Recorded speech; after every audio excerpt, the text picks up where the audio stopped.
मोहब्बत कना अस तो हौसला नीता हारा ते ठीकं ते डूबे न वड़नी कना जिंदना नंता अस सहर नीवले मेरा ना शम्मई गुल करेस नियतम ते खिजानन के सोहेल करेस नी बिटे सकवारस माता कटट नने दू तो खाली आइल्ला स्पेस पर नने रस्मना तीरनानन के फिर मस्दुन वाशम्मा गाता अंबार करे जिंदे सुन दागाम संताई ता तुशे साइनार चुमका बल्ला करे आमखे साइनार अंत मसना जुनूनिया वाइश कना बल्लो दावा करे सारा ना पिना पालना जोए मस्तान कशोन नन निष्कना जाना मानी पारोन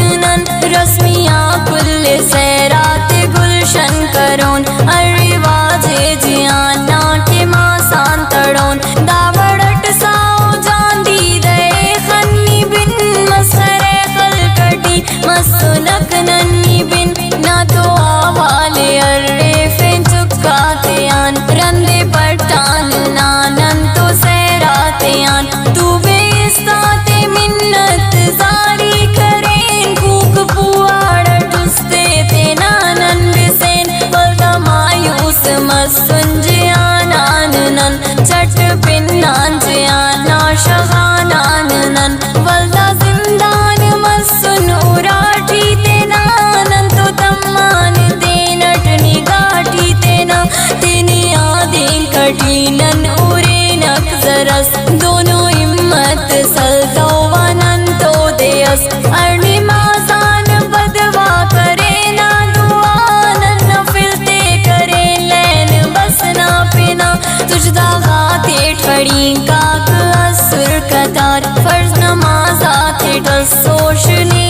तो निसार अखाओ गान ना तो वरंदी बताओ नानने आवाले अताओ कसमताओ जिंदना 4 साल पेनने किन नूरान नन तो हर गामा दे अटवा इस्तार खनान आखिर इंसान नक नन तो अफन खला सखा देना ते के पेन मरे नक बलस इश्क इनी करे नो से जाकुंगुरक खलकटी अर कदम ओ शगान बिंगुरक बेजुर्म मुफ्ते अंदुनी मुजरिम खना टोफ्तान ते गुनाबाज सोचा टुराट नन असे दुअट आखिर अमर छाप केन अटमट पानी जहरा ते टीपुल दसन मल्दा मजबूर मसन करेन फैसला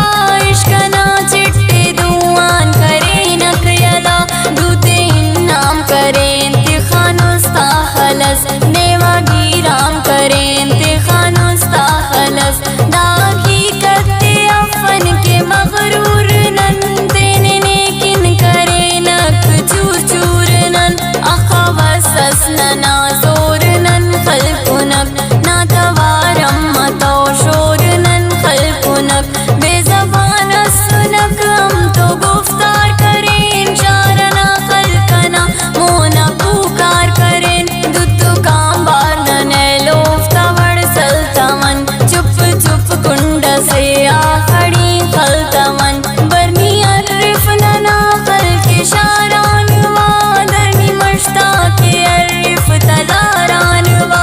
एत इस्तार तू बे कुल्ले कसम पारो सोहेल खिजाने नना पातम अखदर नंते नेकिन व शोगीर करें शम्मा गांबारो शांते ने नंदीर करें साफनाए तो इस्तार गवाही ये दा ओ कना जान में पारो तबाही ये दा तो कुल्ला